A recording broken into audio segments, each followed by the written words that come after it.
문희정의 핫 키워드. 가장 뜨겁고 궁금한 국제 이슈 분석하는 시간입니다. 문희정 국제정치평론가, 오늘은 스튜디오에 나와 계십니다. 안녕하세요. 네, 안녕하세요. 네, 먼저 이 소식부터 저희가 좀 짚고 넘어가야 될 것 같은데요. 헝가리 다뉴브강에서 침몰됐던 유람선 드디어 인양이 됐죠. 네, 그렇습니다. 이 한국인 33명을 태우고 가다 침몰한 유람선 허블레아니호가 사고 발생 13일 만에 드디어 모습을 드러냈는데요. 인양 시작 1시간 만에 조타실에서 헝가리인 선장으로 추정되는 시신이 수습됐고, 이어서 한국인 실종자로 추정되는 시신 3구가 선체 내부에서 잇따라 발견돼서 지금까지 사망자는 22명, 그리고 실종자는 4명입니다. 네. 이 헝가리 측은 허블레아니호를 바지선에 고정한 뒤 부다페스트에서 남쪽으로 40km 떨어진 체펠섬으로 옮겨서 정밀 수색과 감식을 할 계획이라고 밝혔는데요. 이 한편 헝가리 현지에서 유람선 침몰 사고의 가해자 수사가 미흡하다는 논란이 확산되면서 헝가리 경찰이 도색을 새로 하고 운항을 재개한 이 바이킹 시긴호를 찾아서 다시 현장 조사를 벌인 것으로 알려졌습니다. 네. 이 바이킹 시긴호의 유리 씨 선장은 자신에게 적용된 과실치사와 항해법 위반 혐의를 여전히 부인하고 있는데요. 이 한국 정부는 헝가리 당국에 두 혐의와 함께 유리 선장의 사고 뒤 도주와 구조 미흡 혐의도 함께 살펴봐야 한다는 입장을 전한 것으로 알려졌습니다. 네.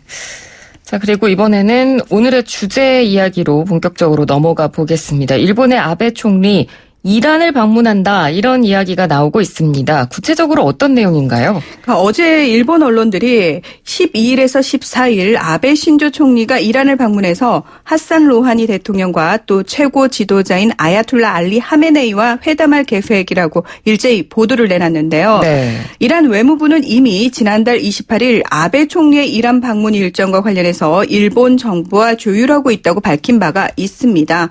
또 지난달 27일 도널드 트럼프 미국 대통령은 도쿄에서 열린 미일 정상회담 후 공동 기자회견에서 아베 총리가 이란과의 좋은 관계를 구축하고 있다는 것을 알고 있는 만큼 어떻게 될지 보고 싶다면서 일본의 중재 역할에 대한 기대감을 드러낸 바 있는데요. 하지만 모하마드 자바드 자리프 이란 외무장관은 테헤란의 한 고등학교에서 한 연설을 통해서 아베 총리의 방문을 환영하면서도 트럼프 대통령이 이란을 향해 경제 전쟁을 벌였다며 미국이 이를 중단해야 한다고 지적했습니다. 네. 지금 다들 알고 계실 테지만 미국과 이란의 갈등이 워낙 최고조에 달해 있는 상태이기 때문에 중재를 통해서 대립의 실마리가 풀리는 건 물론 좋습니다. 하지만 그 중재자가 과연 일본의 아베 총리가 그 중재자로서의 역할을 할 수 있을까? 이 부분은 약간 좀 의아한데요. 네. 어떨까요? 이 소식 처음 들으셨을 때 어떤 느낌이셨어요? 그러니까 정말 제3자가 네. 뜬금없이 가는 느낌이라는 생각이 솔직하게 좀 들었거든요. 네, 근데 저는 사실 약간 눈치를 챘던 게 네. 지난달 16일에 이 이란의 자리프 외무장관이 일본을 방문을 해요. 근데 사실 그동안 이란을 도와줄 수 있는 러시아라든지 유럽이라든지 중국을 끊임없이 이란의 외무장관이 왔다 갔다 한 건 제가 알고 있었는데 네. 난데없이 일본에 딱 도착을 했다는 소식이 들리자마자 이거는 무언가 혹시 있지 않겠느냐라는 의심을 살짝 했었는데 아니나 다를까 제가 어제 기사를 보고 그 물밑 작업을 그때 했었겠구나라는 생각이 들었는데요. 네. 근데 사실 그동안요, 이 중동 내에서 이라크라든지 오만, 카타르 등이 중재 역할을 하겠다라고 자처를 했거든요. 하지만 이란 측은 미국과 대화하기 위해서 양국을 연결하는 중재자는 필요 없다. 이러면서 그냥 미국이 이란 핵합의를 일방적으로 탈퇴했기 때문에 미국만 복귀하면 된다라는 입장이었습니다. 네. 자, 하지만 일본은 오랜 시간 원유 수입처로서뿐만 아니라 이 중동에서의 영향력을 유지하고 중국의 세력 확장을 저지하기 위해서 전략적으로 이란과의 우호 관계를 계속 유지해 왔는데요. 한때 원유 수입량의 40% 이상을 이란에서 들여오기도 했고요. 그리고 일본의 그 원유 수송선의 80% 이상이 이란과 가까운 호르무즈 해협을 통과하는 만큼 이 지역에서의 군사적 긴장은 일본의 에너지 안보를 크게 위협하는 요인이 되기 때문에 일본 입장에서도 이란과의 관계는 중요할 수밖에 없습니다. 네. 이 로이터 통신은 일본은 미국이나 유럽 국가 달리 중동에서 군사적 이해관계보다 경제 외교 관계에 초점을 맞추고 있어서 이란 입장에서는 미국 동맹국 중 가장 중립적인 국가로 평가된다고 분석하기도 했습니다. 자, 이란 입장에서는요, 이 미국의 눈치를 보고 있는 유럽 국가들이라든지 이란과는 친하지만 미국과 적대적인 관계에 놓여 있는 러시아, 중국, 터키 등에게 이 미국과 이란 사이에 물꼬를 터줄 기대를 할 수 없는 상황에서 오히려 일본에게 부담 없이 중재자의 역할을 맡길 수 있었을 것이다라는 추정도 가능합니다. 네. 예전에도 일본이 이렇게 이란의 외교 문제에 중재를 했던 적이 있나요? 네네. 1983년 8월에 지금 아베 총리의 아버지죠. 아베 신타로 당시 외무상이 이라크와 전쟁 중이던 이란에게 휴전을 중지하기 위해서 방문을 했던 적이 있는데 아베 총리가 그때 비서관으로 동행을 했다고 합니다. 최근에 그 기사에 보니까 아베 총리의 그 당시 젊은 시절 사진이 나오더라고요. 네. 자, 아베 총리는 이번 이란 방문에 대해서 아버지와 같은 목적으로 이란을 다시 찾게 돼서 감개무량하다고 밝히기도 했는데요. 월스트리트 저널은 전직 일본 관료를 인용해서 아베 총리의 이란 방문은 중동 평화를 위한 아버지의 노력을 부활시키는 것이라며 이를 위해 아베 총리가 이달 말 오사카 G20 정상회의에 로하니 이란 대통령의 참석을 요청할 수도 있다. 이런 보도를 내놨습니다. 네. 일본 총리의 이란 방문은 1978년 후쿠다 다케오 당시 총리 이후 41년 만이고요. 이때는 신정체제가 아니었습니다. 이때는 팔레비 왕조 체제였고요. 자, 1979년 이란 이슬람 혁명 이후로는 처음인데요. 아베 총리와 로하니 대통령 좀 친합니다. 2016년 9월 미 뉴욕에서 열린 유엔 총회를 계기로 회담을 한 적이 있고요. 또 다보스 포럼에서 굉장히 반갑게 포옹하는 장면이 이슈가 되기도 했었습니다. 네. 이 아바스 아라크치 이란 외무 차관은 지난 3일 일본 NHK 방송과의 인터뷰에서 아베 총리의 방문이 각국 간의 상호 이해를 넓히고 긴장 완화로 이어지길 바라고 있다며 미국의 동맹국인 일본이라면 미국을 잘 이해시킬 수 있을 것이라고 밝혔는데요. 이란은 지금까지 강경 일변도인 미국과의 입장 차이가 너무 크다면서 제3국의 중재에 부정적이었지만 이 아라크치 차관의 발언은 미국과의 관계가 깊은 일본의 역할에 어느 정도 기대를 나타낸 것이다. 이렇게 NHK는 분석했습니다. 네. 근데 우리가 이 중재자라는 단어 그리고 이 중재자의 역할에 대해서 참 잘 살펴봐야 되는 것이 단순히 양쪽에게 서로의 입장이 이렇다더라라고 전달자에만 그치는 게 아니라 말 그대로 중재. 그러니까 그 갈등의 간극을 좁히는 지혜로운 역할을 해야 되는 거잖아요. 그렇죠. 근데 이 부분을 아베 총리가 잘 할 수 있을까요? 자, AFP 통신은 뭐라고 얘기를 했냐면 일본은 테헤란 및 워싱턴과 각각 긴밀한 관계를 유지하고 있지만 실제로 아베 총리는 양측 모두에 대한 영향력이 거의 없어서 중재에 성공하기 어려울 것이다. 조금 아베 총리에게 이렇게 아픈 지적을 했고요. 네. 아사히 신문도 이란 외교 소식통의 말을 인용해서 경제적 내용이 수반된 상태에서 아베 총리가 미국을 배려해서 핵 합의를 지키라는 요구만 한다면 이란이 용납하지 않을 것이다. 이렇게 보도를 했습니다. 그러니까 뭐 현실적으로 쉽지 않기 때문에 일본 내부에서도 7월 참의원 선거를 앞두고 외교적 성과를 노리고 이 중재 외교에 나선 것이란 분석도 있는데요. 일본의 지지통신은 지난 9일 이 아베 총리의 이란 방문에 대해 정부 내에서는 참의원 선거용 정치쇼라는 목소리가 흘러나온다고 전하기도 했습니다. 네. 온통 회의적인 반응밖에 없는 것 같죠? 예. 그러니까요. 제가 보기에도 이 선거를 앞두고 좀 내부 정치용으로 활용하기 위해서 이런 행보를 강행하는 거 아닌가 이런 생각도 드는데 평론가님께서 보시기엔 어떤가요?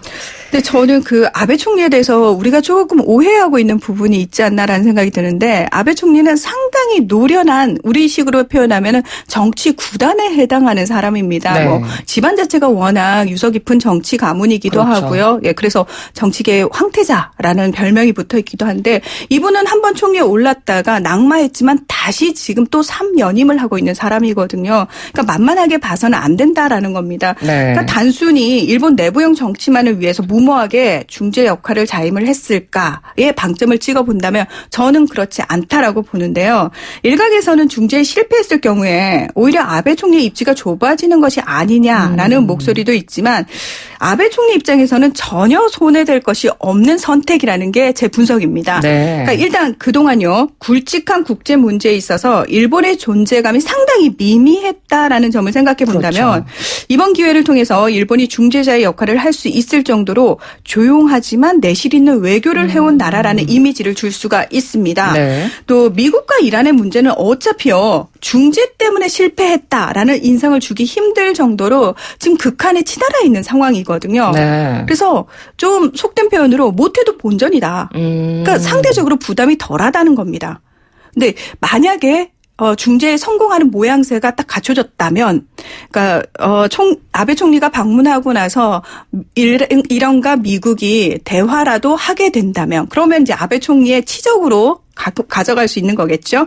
자, 일본 내부적으로 지지율을 끌어올릴 수 있을 뿐만 아니라 저는 여기서 이제 걱정되는 부분이 자, 이제 아베 총리가 여기서 얻은 자신감을 바탕으로 또는 영향력을 바탕으로 북미 간의 교착 상태라든지 한반도 비핵화 문제에 있어서도 그동안 재팬 패싱 문제가 굉장히 많이 일었잖아요. 네. 일본이 전혀 역할을 못했었죠. 끼어들 틈이 없었는데 목소리를 내게 되지 않을까. 그러니까 그런 부분까지도 조금 고려해 볼 수 있을 것 같습니다. 그러니까 이번에 중재 만약에 뭐 조금이라도 이른바 성공하는 모습을 보여준다면 그렇죠. 네, 비핵화 문제도 약간 좀 한 숟가락 올릴 수 있는 그런 계기가 아베 총리에게는 될 수 있다. 네, 이런 분석도 가능할 것 같습니다. 네. 어찌됐건 제일 중요한 건 당사국일 것 같습니다. 미국과 이란의 입장일 텐데 이 두 나라는 지금 생각이 어떤가요?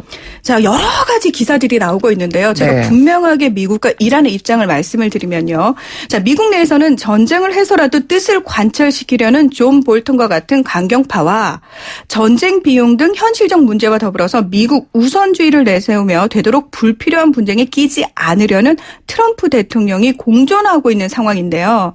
분명한 것은 베네수엘라나 이란의 경우에서도 이미 봤듯이 금방이라도 군사적 침략을 강행할 것처럼 볼턴 보좌관이 위협을 가해도 트럼프 대통령의 속내는 전쟁을 할 생각이 전혀 없다는 겁니다. 자, 이란으로 좀 가보면요. 이란 내에서도 하산 르와니 대통령과 자리프 외무장관 등은 대표적인 온건 중도파로서 어떻게든 경제 제재를 풀고 이란의 경제 발전을 깨우고자 하는 실리파라고 할 수 있고요. 네. 자, 미국이 테러 조직으로 지정한 혁명수비대의 경우 대표적인 강경파로서 자신들의 경제적, 정치적 기득권과 더불어서 이 중동 내 패권을 유지하기 위해서 연일 강경한 입장을 쏟아내는 등 내부적인 대립이 상당합니다. 하지만 이 혁명수비대가 중동 내에서 패권을 유지하는 건 돈줄이거든요. 근데 네. 그 돈줄을 미국이 지금 죄고 있는 상황이란 말입니다. 그래서 사실은 이 막무가내로 미국과 군사적 대립을 강행할 수 없다는 현실을 현재는 인정하고 있는 상황에서 중도 온건파에게 살짝 수세에 밀려 있는 상황이라고 보시면 됩니다. 네. 자, 이처럼 미국과 이란 모두 전쟁을 원하지 않는 상황에서 언제까지 답도 없는 대치만을 강행할 수는 없기 때문에 이 내심 대화를 통해서 돌파구를 마련하고자 하는 의지가 있을 것으로 예상될 뿐만 아니라 분위기도 저는 어느 정도 잡혔다라고 생각을 하는데 트럼프 대통령이 지난달 27일 열린 이 아베 총리와의 정상회담 뒤 공동 기자회견에서도 한층 누그러진 입장으로 난 이란이 협상을 바란다고 생각한다. 우리가 원하는 건 이란의 정권 교체가 아니라 핵무기 폐기다. 이렇게 분명히 강조를 했습니다. 이건 뭐냐면 처음에 이란 핵합의를 일방적으로 탈퇴할 때까지만 해도 우리가 제시하는 선결 조건을 무조건 받아들이고 나랑 다시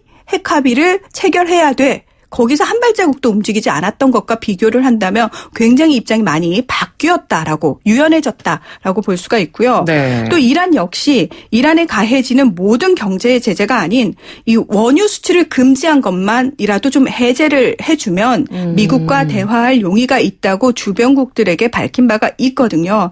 그래서 아베 총리에게도 좀 이런 입장을 설명을 하고 네. 트럼프 대통령에게 전달해 줄 것을 요청할 것으로 보인다는 보도가 나오기도 했습니다. 네. 자, 오늘은 아베 총리의 이란 방문에 대한 이야기 그리고 분석해보는 시간 가져봤습니다. 오늘 말씀 잘 들었습니다. 고맙습니다. 네, 고맙습니다. 네, 지금까지 문희정 국제정치평론가였습니다. 1부는 여기서 짧게 마무리를 하고요. 잠시 뒤 2부 국경 없는 토론으로 돌아오겠습니다.